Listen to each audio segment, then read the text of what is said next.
Hi, I'm Dr. Yantis from Advanced ENT and Allergy. Today I'm going to be talking to you about what would happen when you came to our office if we needed to do a scope or an endoscopy.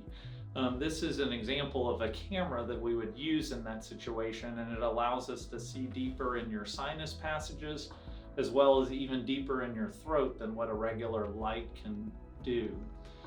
In order to do this, to make this process more comfortable, we spray a medicine that has a numbing agent in it, as well as a decongestant agent to open up your sinus passages and to numb it up, so that we can pass the scope and it's more comfortable to do that.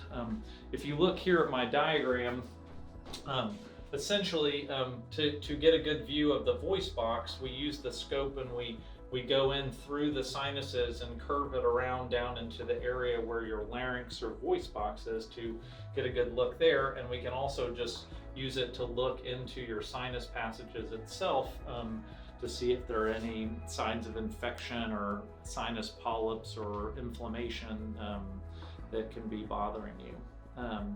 The procedure itself takes all of about 30 seconds to a minute. It is very quick.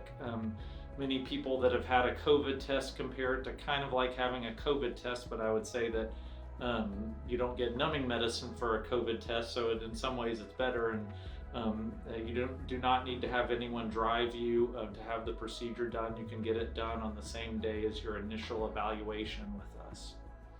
So once we spray the numbing medicine, it takes about 30 minutes to wear off. So we usually ask people not to eat much or drink much until that numbing medicine has worn off. There can be a little bit of soreness in the nose afterwards. It's usually not significant and nothing that taking a little Tylenol or ibuprofen couldn't help. We get lots of information from doing this, such as determining if you have any problems with your voice box, such as vocal nodules or lesions, determine if your vocal cords are working the way that they should, and also determine if there's any sinus pathology, such as congestion or deviated septum or nasal polyps.